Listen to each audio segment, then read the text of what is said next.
Hola, muy buenas, bienvenidos seáis todos, personas X, mutantas, mutantes y mutantetonas. Esta es la reseña al corte de la segunda temporada de X-Men 97, bastante de carrerilla, puesto que os recuerdo que hace muy poco hice la reseña al corte 2x1 de X-Men animado de los 90 junto a X-Men 97 temporada 1. Me he puesto al día de la tradición animada hace poquísimo y en líneas generales estoy satisfechísimo. Es un mundo en el que me ha encantado meterme y me ha resultado tan entretenido, legendario y referencial como base de una de tantas historias base de la cultura friquera como lo fue pues el Batman animado, el Superman animado o la Liga de la Justicia animada.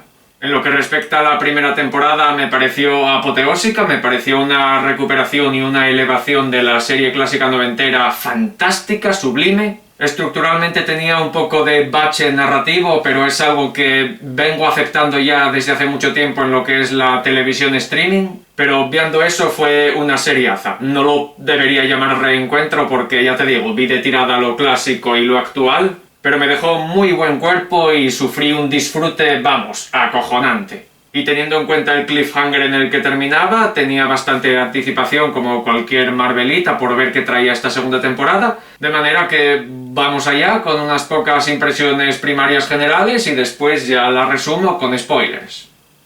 A ver, esta segunda temporada en un compendio global sigue estando en la misma línea que la primera, sigue siendo una serie fantástica.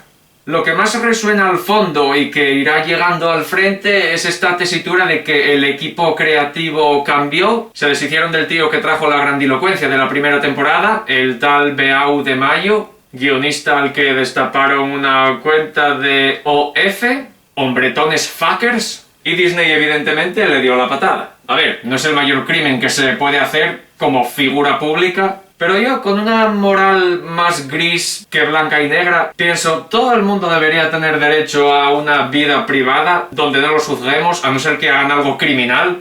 Y mira, estamos ya dentro de la era de la distopía, directamente. Esto ya no es una película de ciencia ficción profética con inteligencia artificial, luces neón, la sociedad alienada por la tecnología. No, eso ya no es ficción, eso es una realidad que estamos viviendo y aumentando. Alimentando, me atrevería a decir de hecho, y es peligroso y entristecedor. Pero oye, si hay que afrontar esta nueva era contemporánea y las cosas que llegan con ella, pues todos los jovenzuelos quieren ser ahora de mayores influencers, instagramers, gamers, creadores de contenido. Bueno, un engranaje más de la maquinaria del falso entretenimiento y la distracción sin alma a la que nos exponemos cada vez que miramos a una pantalla.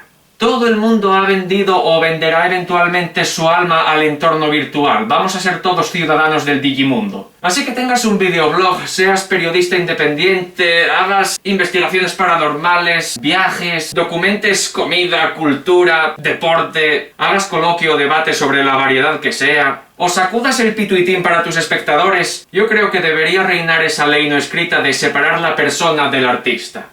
Y siendo aparentemente inevitable el debate de si la segunda temporada de X-Men 97 está a la misma altura creativa y narrativa que la temporada 1, mi opinión es que es un listón muy difícil de superar y no niego que Beau de Mayo lo hubiese podido lograr o igualar una segunda vez. Pero si bien se podría diferenciar fácilmente que hay una fracción de la temporada que pertenece al creador previo y otra a otro nuevo equipo creativo, para mí, en una visión estrictamente de espectador, la temporada es sólida de sobra y me atrevería a decir que es incluso más sólida que en la primera porque el valle narrativo de cosas como la subtrama de Tormenta perdiendo los poderes para recuperarlos por arte de magia y la pérdida de tiempo que fue el escupitajo de fanservice del capítulo de Mojo con Júbilo y el brasileño, no tienen un equivalente en la segunda temporada. En efecto, sí que hay una especie de momento transicional donde la trama general se dispersa y ahí puedes identificar que hay una especie de... bueno, literalmente vendría a ser el punto de inflexión en el cambio de equipo creativo, que se manifiesta en la serie por medio de que algunos capítulos pues van por unos sitios que tú dices, oye, ¿y qué pasa con lo que me estabas contando? Con la gran promesa.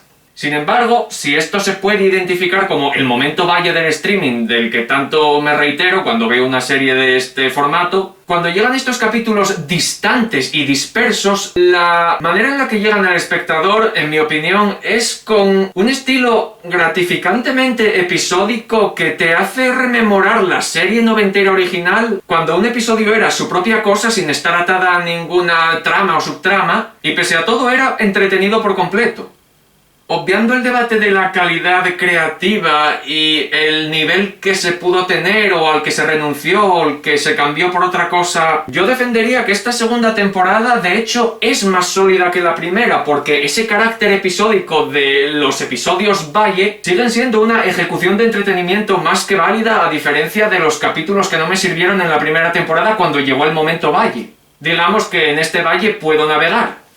Lo que pudo ser y no fue, el talento que quizás se desperdició, puede que me deje con curiosidad, pero no puedo llegar a decir que lo eche de menos o me parezca un derroche. Porque, sin la pretensión de que esta segunda temporada fuese tan acojonante como la primera, sí que me ha parecido limpia, entretenida y sólida. Y ahora venid para acá que os voy a hablar con spoilers. Está clarísimo estructuralmente dónde trabajó B.A.U. de Mayo y dónde le dieron la patada, porque los 4 primeros capítulos son la continuación exacta del cliffhanger de la primera temporada. Los X-Men repartidos por 2 épocas del tiempo diferentes para contener a Apocalipsis. De modo que capítulo 1 en el 3099 después de Cristo, por ahí, con Jean, Cíclope, Tormenta, Lobezno, Morfo y Cable del futuro, pero como adolescente, todavía no como el líder de la resistencia anti-apocalipsis, que es el que gobierna en este entorno del futuro. Capítulo 2 en el presente, con Júbilo y el brasileño, sigo sin saber el nombre, lo siento mucho. Mancha Solar, me voy a referir a su nombre de superhéroe porque es lo único de lo que me puedo acordar. Y una propuesta que la verdad me pareció explosiva, súper emocionante, impactante y comiquera que te cagas. A los 2 chavales los recluta el Factor X, que lo lidera precisamente el Cable del futuro, con quien colaboran Arcángel y Mariposa Psíquica, la jamona ninja esta de las espadas psiónicas. Pero la cosa no acaba ahí, porque en el presente de los 90 está también Factor X, que es esta fuerza mutante legislada para neutralizar mutantes potencialmente peligrosos. Esta es la unificación de los humanos con los mutantes, donde se ayudan mutuamente para supuestamente proteger a la ciudadanía, pero eso no deja de crear polémicas y hacer que ciertos mutantes vean a estos mutantes que colaboran con los humanos como enemigos de no una causa, sino la raza entera. La verdad es que solo el opening de este segundo capítulo me dejó flipando. Y en el tercero y cuarto ya está lo gordo. Charles Xavier, Magneto, Pícara, Rondador Nocturno, Bestia y Bishop, que siempre me olvido de él, en el Egipto del 3000 a.C., conociendo a Apocalipsis antes siquiera de que fuese aquella amenaza armagedónica. Se llamaba entonces El Sabanur, y tienen por misión reconducirlo o asegurarlo de que no se convierta en dicha amenaza. De este primer arco, el capítulo 1 vendría a ser el más flojo, aunque no por ello es malo, porque la misión es simplemente asaltar un tren que va a la ciudad de Apocalipsis, donde el tío chupa energía o algo así, tiene gente encerrada, y es donde está esa cuna, esa cápsula suya para mantenerlo en una especie de suspensión vital hasta que pueda adquirir un cuerpo más duradero. Era como que este villano siempre está en una búsqueda eterna de un avatar para estar a la altura del siguiente reto y poder mantener su mandato sobre el mundo postapocalíptico, ¿no? Tenía una carga emocional interesante porque Jean y Scott están pendientes de su hijo Cable, pero este hijo todavía no sabe que es fruto de ellos dos. Estaba el tema de Cable desarrollando paulatinamente sus poderes, él tiene la herencia genética de Jean con telequinesis, pero lo transforma, puede controlar máquinas, se actualiza a sí mismo. Cuando consiguen asaltar la Apocalipsis tiene acceso a su nave y su tecnología y le aparece la inteligencia artificial que le hace el brazo nuevo y que le da tanta información para poder estar a la altura de todo el reto que va a ser su vida en el futuro contra el villano apocalíptico. Apocalipsis tenía a sus jinetes por ahí, pero tenían unos diseños un poco extraños, porque no son nada remotamente similar a la apariencia que tiene Apocalipsis, con esa apariencia bioorgánica o biomecánica con la armadura y tal. El único jinete decente que tuvo Apocalipsis en todo este show, en toda su historia, fue Arcángel, que lo traicionó, pero Arcángel sí que tiene esa semblanza de te he convertido en mi heraldo con mi tecnología.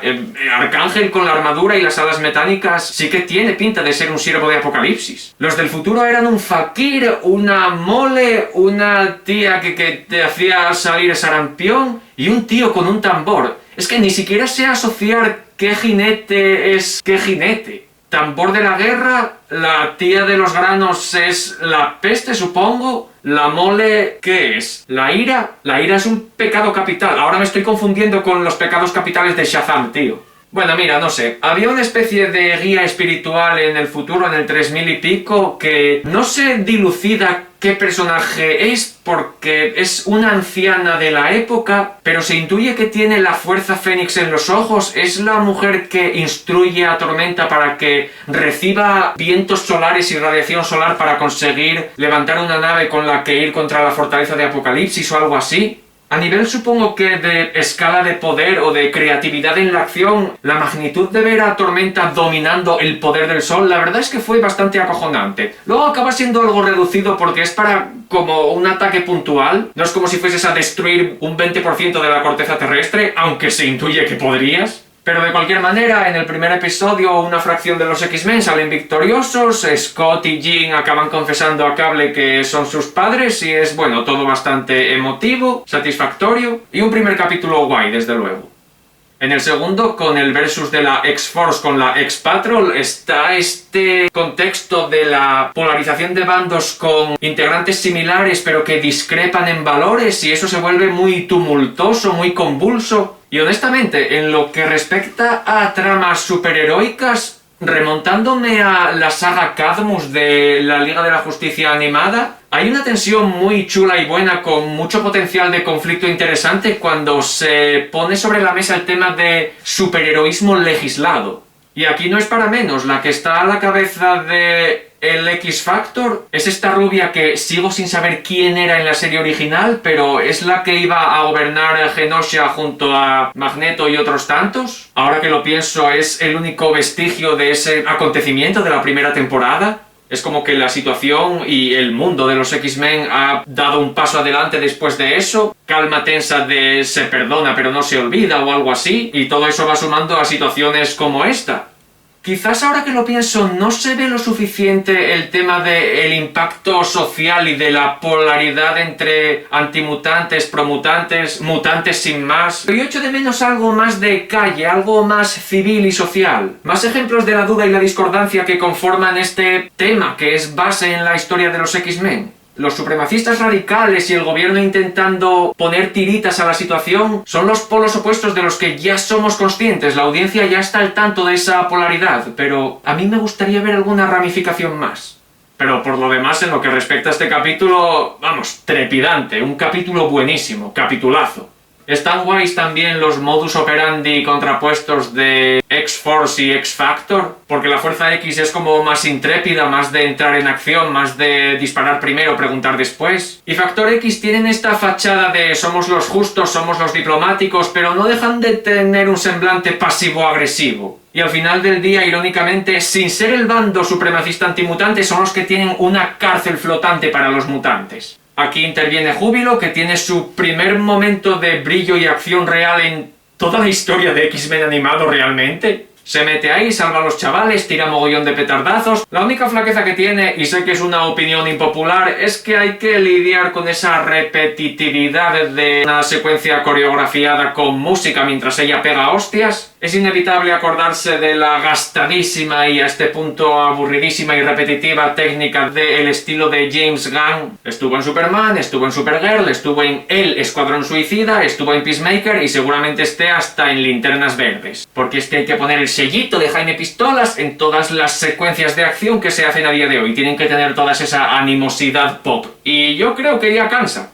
Hay que darse cuenta ya de que por muy creativo y entusiasmante que sea a nivel audiovisual, es una carencia de originalidad, porque el tío no es que lo hiciese en Guardianes de la Galaxia, es que lo va a hacer en cada puñetera peli. Estoy seguro de que se puede rodar acción de otra manera, así que alguien lo haga, por favor. Pero siendo honesto, considerando lo dentro que estoy de estos capítulos y lo mucho que me entusiasma verlos y lo que me entretienen, casi podría llegar a pasar por alto esto.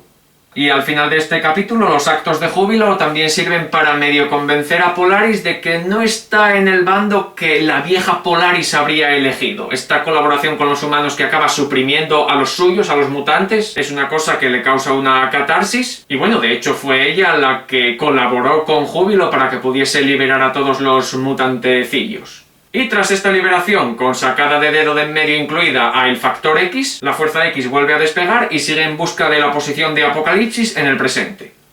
Y entonces lo gordo, la trama en el Egipto del 3000 a.C. Está esta situación de rebelión de un pueblo oprimido o de esclavos levantándose contra un faraón. Esta gente está liderada por el Sabanur, que es el nombre de Apocalipsis antes de ser Apocalipsis como tal. Un punto a favor automático es que lo dobla Juan Carlos Gustems, que es la voz más viril, masculina y testosteronoica del doblaje castellano de la historia. Y honestamente, a nivel de personajes es sublime esta interacción entre Magneto y el líder de los esclavos, el primer mutante de la historia humana, mutante, nada menos, porque el primero manifiesta una figura de mentor sabio que siempre sabe el consuelo o consejo que dar en el momento adecuado, y te das cuenta de la semejanza que tienen Charles Xavier y Magneto a la hora de ser líderes casi con un carácter paternal. Se denota tantísimo de la profundidad del personaje de Magneto al verlo dialogar con el Sabanur, debido a esos extremos de su personalidad que ya conocemos por situaciones pasadas, donde a veces se ve forzado a ser el enemigo de Xavier y en otras ocasiones demuestra que pese a su fuerza cataclísmica está dando siempre más oportunidades a los que podría aplastar si quisiera. Es extraordinario, sencillamente extraordinario, porque no existe esa calma antes de la tormenta que había en la primera temporada cuando Magneto se convertía en el líder de los X-Men y todos estaban con la mosca detrás de la oreja. Aquella situación se iba elevando, pero aquí en Egipto tenemos a un Magneto tan pacificador, tan cercano, que puedes palpar de primera mano por qué Charles Xavier y él son amigos del alma. Porque tienen ambos esa virtud para el dialecto y para aunar y fortalecer la voluntad de los que les rodean y lograr que saquen su máximo potencial. Por la forma en la que se trabajan escenas como estas, tú te preguntas, ¿pero qué se puede torcer aquí para que Apocalipsis acabe siendo lo que acaba siendo? Empiezas a tener genuinas dudas y curiosidad sobre qué clase de versión alternativa de Apocalipsis van a traer si consiguen pacificarlo, traerlo a su terreno y convertirlo en un libertador del inicio de los tiempos, de la civilización. ¿Cómo se orquestará el futuro de la convivencia entre humanos y mutantes si este tío logra ser un gobernante digno? Un precursor de Xavier y Magneto, en definitiva. Pero claro, está este pequeño cliché de la ficción de que las verdades siempre se van dosificando y contando a cuentagotas, y las mentiras, por piadosas que pretendan ser, siempre acaban haciendo reventar a alguien. A El Sabanur no le llegan a decir que vienen de otro periodo de la historia futuro, que quieren evitar que se convierta en cierta cosa, y claro, en el estado de traición espontánea, verdades contadas a medias y la reciente verdad de poder orquestar el poder de cuyo conocimiento le habían privado hasta ahora y que potencialmente puede llegar a orquestar, El Sabanur ya se empieza a corromper y a mirar hacia la tecnología que tienen sus opresores como la fuente de ese poder que ahora puede arrebatar, sabe que quiere arrebatar para lograr la victoria y que debido a las emociones que manifiesta ahora lo van a convertir irremediablemente en lo que los X-Men querían evitar, que es el consabido Apocalipsis.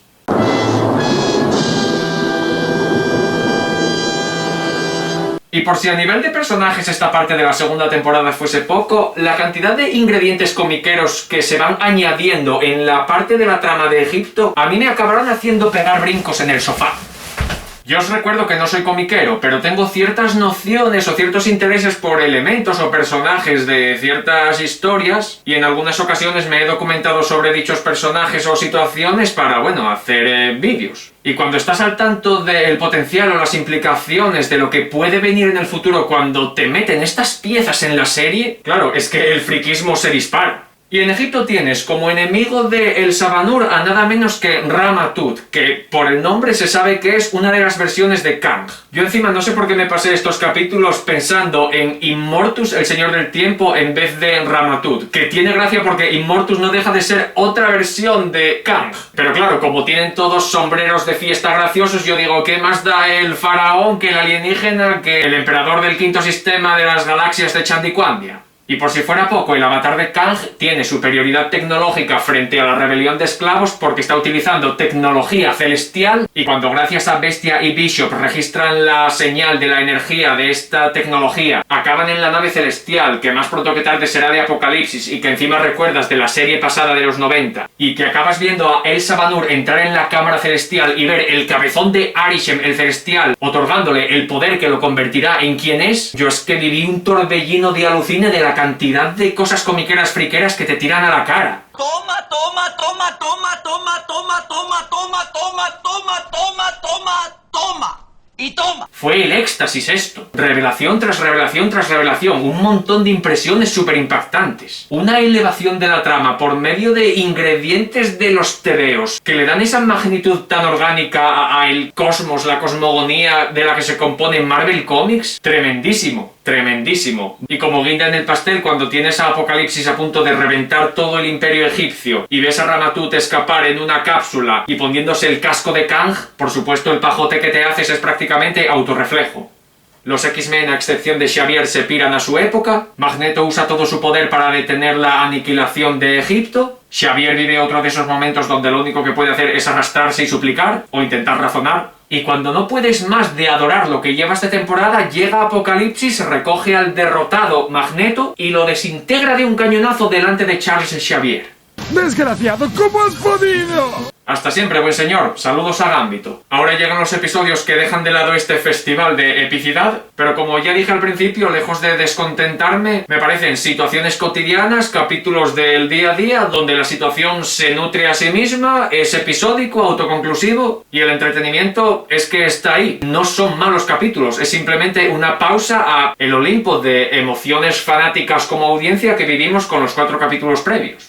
Una cosa que me ocurrió a mí en particular es que vi sin querer desordenados estos episodios. En vez de 5, 6 y 7, vi 5, 7 y 6. Y me vino de puta madre porque ya que el 6 termina con una escena que enlaza de vuelta con lo que pasa con la trama de Apocalipsis, a mí estos episodios sueltos me resultaron mucho más increchendo por disfrutar las situaciones que ofrecían y por desembocar recuperando justo lo que quedaba por contar. Así que el desorden me trajo mucho orden. Con lo cual así los voy a presentar en la reseña, 5, 7 y 6.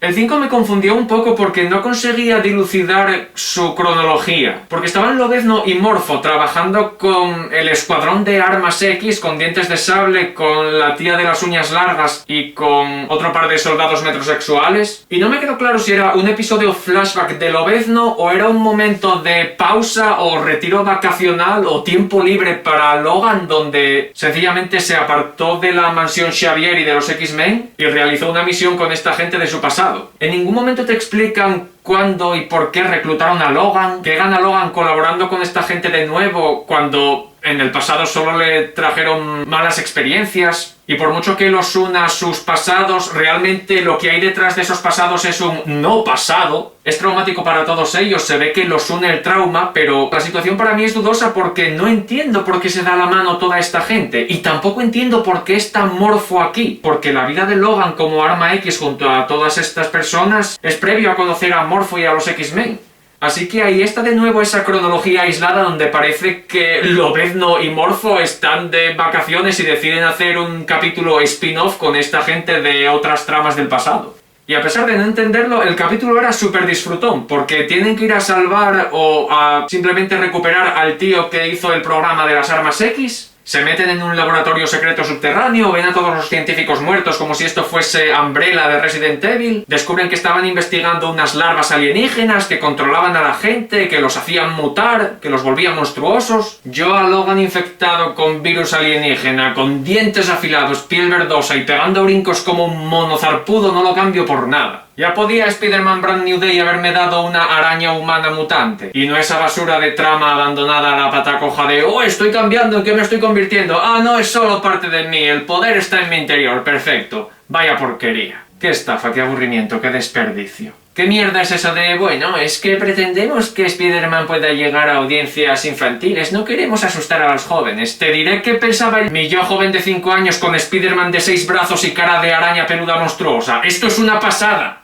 Bueno, esa reseña al corte ya está hecha, podéis verla cuando queráis, pero volviendo a X-Men. Tiene toda una vibra muy grande de desarrollo de armas biológicas con ADN alienígena, es muy Resident Evil, la verdad es que me mola, es muy canchero. Aliens, bioingeniería, mutaciones, tío, yo no pido más, esta es mi mierda. El capítulo 7 me resultó muy interesante porque recuperaba un detalle que existía en la serie original que me dejó a cuadros cuando apareció, cuando se desveló, mejor dicho. Y es que el líder del movimiento supremacista antimutante resulta que era hijo de Mística y Dientes de Sable. El hombre que quiere librar a la humanidad de los mutantes es hijo de mutantes. Él no tiene ninguna condición de gen X ni ninguna mutación, pero lo atormenta ese pasado que quiere borrar. Y encima es hermano de Rondador Nocturno, que también tiene mucha importancia en este episodio. Y el tema es que hay otro movimiento inspirado por la filosofía de Magneto, de mutantes radicales que se van a la Tierra Salvaje y raptan a este hombre para hacer ciertas demandas a los humanos. Y por supuesto los X-Men interceden. Interceden de una forma bastante oficial, ya que ahora que han vuelto todos al presente han reformulado su estatus de fuerza superheroica medio pública, han vuelto a Genosha y han erigido lo que llaman X-Corp, y es como otra propuesta más en el contexto de qué va a pasar con la convivencia entre humanos y mutantes. Los vamos a acoger, instruir, a rejuntar, demostrar que no son una amenaza, colaborar con los gobiernos pero sin permitir que nos pongan una correa. Esa es la nueva propuesta del profesor Xavier como líder de los X-Men. Y dentro de todo el meollo geopolítico y de las situaciones que precedieron todo esto en esta temporada, ahora Polaris, que de hecho es hija de Magneto, la tía peliverde de Factor X, ahora forma parte del equipo de Charles Xavier. Y la mandan junto a Pícara, Bishop, Bestia, creo, y Rondador Nocturno a rescatar a esa aborrecible eminencia del bando antimutante. Porque después de todo, ellos quieren que prevalezca la figura de que hay mutantes buenos, no son una amenaza y la humanidad se puede beneficiar de convivir con ellos. Estaba chulo que fabricaban química entre Polaris y Bishop, así que cuando entran en la Tierra Salvaje y revienta el avión y caen todos por los aires, yo digo, ah mira, perfecto, Rondador Nocturno puede llegar al suelo cuando le dé la gana, a Bestia que lo recoja Pícara, y Polaris que controla campos magnéticos puede levitar también, así que recoja al morenazo y ya que se hagan cariñitos por el aire. Todos se emparejan de fábula, pero entonces la propia serie me recuerda que, ah no, es que en la Tierra Salvaje se desactivan los poderes del gen X. Y en fin, llegan abajo, se encuentran con el neobando de Magneto. Tenía un nombre, pero no recuerdo cuál era. No me acuerdo ni del nombre del nuevo líder, que era un tío más animesco imposible. La cosa más metrosexual, sefirotiana, Final Fantastic cosa... Bueno, un macizorro de anuncio de colonia con patas. Y al llegar los X-Men detienen el asesinato de este supremacista antimutante y proponen que se realice un juicio justo. Una medida descabellada porque a todas luces este hombre es claramente alguien que no merecería el perdón por parte de ningún mutante. Pero es que está en la mezcla Coloso, que tenía una hermana que pereció en Genosha, luego las mareas radicalistas antimutantes hicieron que Coloso adquiriera otra mentalidad y ahora sea más partidario de pues los dogmas que vende esta neoresistencia magnetosiana. Pero el chiste está en que Rondador Nocturno, con esa fe de la que goza, sabe que hay un resquicio de bondad en la mente de Coloso y que lo que tiene en su interior lo dota de presidir el juicio de una forma que se deje brillar esa piedad y esa aceptación que los buenos mutantes, los representativos, sí están dispuestos a garantizar y son el extremo pacificador completamente opuesto a la agresiva respuesta de los radicales supremacistas antimutantes. Y según Rondador Nocturno, ese efecto de tender la mano al que toda la vida te ha enseñado el puño es lo que va a estabilizar esta situación y permitir que se piren de ahí salvando al tío que no merece ser salvado. Y dado que en el juicio recuperan toda la situación del trauma de este tío por cómo lo trató Dientes de Sable, la madre mística mutante lo abandonó, está este delicado vínculo entre el humano supremacista y el mutante bondadoso que es Rondador Nocturno, siendo ambos hermanos, ambos abandonados por esos mismos padres, pero uno con la capacidad de perdonar y animar al perdón, y el otro sosteniéndose sobre un prejuicio que es inextinguible. Pero hay que persevera el buen Rondador Nocturno para intentar apagar esa frustración y esa negación de cariño que siempre tuvo este hombre encima y que lo convirtió en el villano que ahora es. Al final, como no puede ser de otra forma, se va todo de madre porque el líder de esta resistencia neomagnetista no va a dejar que haya ninguna resolución piadosa para este radical supremacista. Y el propio tío, cuando parecía que había vuelto sobre sus pasos, empieza a poner a punta de pistola a los mutantes que hay ahí. Al líder neomagnetista se lo acaba cargando. Y en otro momento que, recordemos, no es del tío que nos regaló esa obra maestra que es la primera temporada y el primer arco de esta segunda, hay un instante de escapada en solitario de los dos hermanos a los gélidos límites de la Antártida, donde parece que la fe de Rondador Nocturno está a punto de quebrarse porque no ve ninguna salida para este hombre. Parece que va a llegar al límite de perder la fe y matarlo él ahí mismo, pero no, acaba el capítulo en esta nota amarga de que el bueno de Rondador Nocturno dice: adiós muy buenas, a ti no te salva ni Dios por mucho que rece yo. Y caray, es un momento trágico con un peso emocional bastante acojonante, porque estamos hablando de un personaje que siempre persevera para sacar lo mejor de todas las personas y siempre está ahí para apoyar a todo el mundo. Y se ha decidido a solventar la antítesis de todo aquello en lo que él cree. Ha intentado reconvertir todo lo malo y perdonar todo ese mal que se ha infligido, pero es que ha sido incapaz. Y teniendo en cuenta cómo va a acabar la temporada, momentos como este me hacen pensar que esto ha sido un capitulazo. Recuperar una trama clásica con tanta fuerza emocional y elevarla, a mí me parece una cosa súper meritoria. Me pones esto como capítulo desencadenado junto al relleno de mollo y madre mía, es que no hay color. Luego el capítulo 6, que sirve para construir el personaje de Polaris, conocer sus dilemas, lo que la atormenta, el tema de su padre, sus complejos de que por ideales y por los bandos a los que se ha unido podría acabar por un mal camino como él, y Xavier obrando como siempre como el profesor sabio, el mentor y el padre que todos pueden tener, logrando como ha logrado en el pasado que un personaje atormentado o con mala perspectiva de sí mismo vea dónde está su verdadero valor y cómo le fortalecen todas las virtudes y defectos que componen su ser. Es una vez más un momento de desarrollo de personajes muy placentero, muy bien trabajado. Polaris honestamente va casi por la misma vía que Pícara porque es un sex symbol, es una superwoman, va todo el capítulo con pantalones de cuero, así que gracias a Dios por esto. Tiene un pelazo, un arco de personaje lleno de aristas y cambios que la vuelven interesantísima. La única pega que le pongo es que creo que no le pega muy bien el color verde, porque el verde se aplica mucho a lo radioactivo, lo tóxico, lo venenoso. Como motivo temático yo lo hubiese hecho pues idéntico a lo que son las ondas magnéticas del diseño de los poderes de Magneto mismamente, si al fin y al cabo son padre e hija, así que ¿qué más da? Y la manera en la que ella salva el día y se gana la audiencia en este capítulo va por medio de que el argumento, siendo honesto, es el más flojero de estos tres, que son el supuesto valle de la temporada, pero incluso en esa circunstancia tengo que admitir que no fueron por la vía tan aburrida que me figuraba. Consiguieron darle un twist que, bueno, sigue siendo flojero, pero adquiere más emoción de la que yo me imaginé que iba a tener.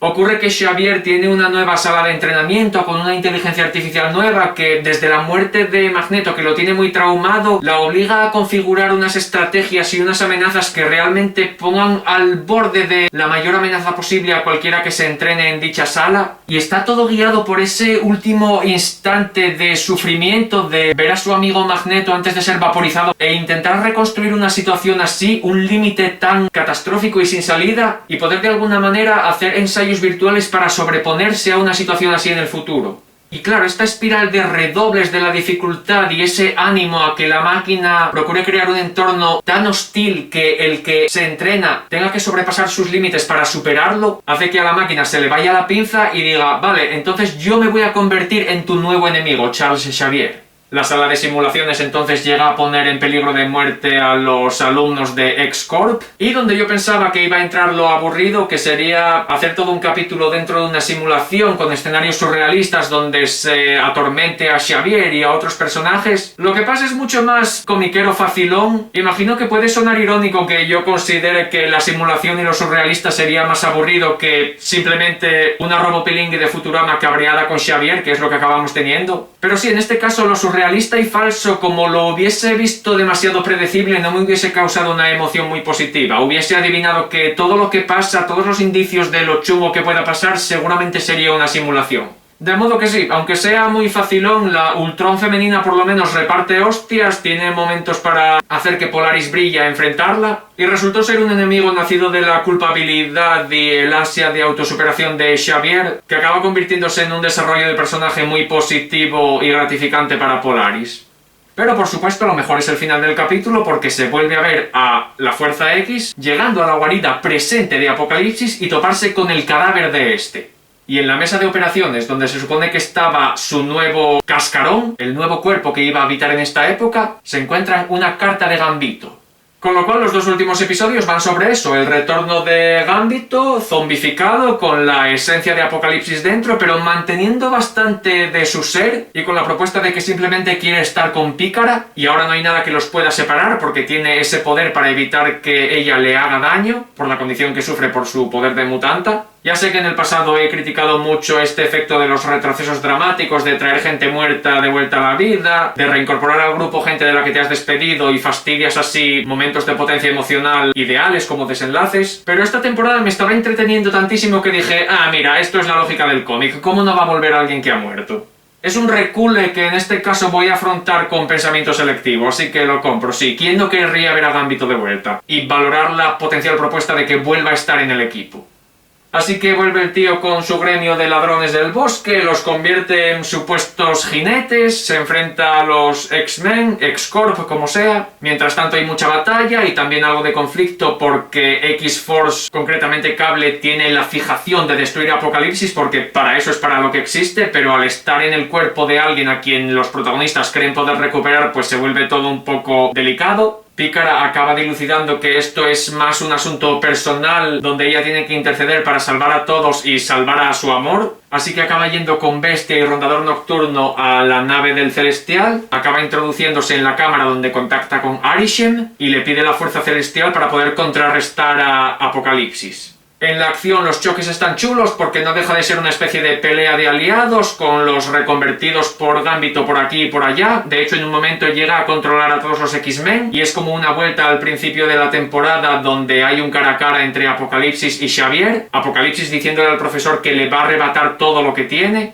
Otra vez, como con Magneto. Y entonces llega el instante de conexión de mentes, de Xavier intentando salvar la esencia de Gambito extrayéndola de Apocalipsis. Es todo como muy retorcido porque el cuerpo es de Gambito, la mentalidad es la suya, pero está corrompida por Apocalipsis. Apocalipsis podría decirse que alimenta los deseos de Gambito y le hace creer que son posibles, así que él está muy cómodo consigo mismo, pero a la vez sigue estando atrapado en Apocalipsis, que no deja de ser su cuerpo. Es una paranoia muy chunga, está guay. Y entonces llega el pasote primigenio que es Pícara con el poder de un celestial, metiéndose también en el rifirrafe surrealista psíquico trascendental y ayuda a Charles Xavier a recoger a su amor de la fuerza oscura de Apocalipsis y con todo ese poder celestial que ha adquirido se come toda la esencia de Apocalipsis. Y en el finalazo, donde se anticipa una despedida muy triste y emotiva, donde los dos personajes que más queríamos ver reunidos se reúnen, Pícara dice que tuvo que pagar un alto precio para obtener ese poder celestial con la intención de poder devolver la vida a su amor. Y el precio a pagar no era otro que su propia vida.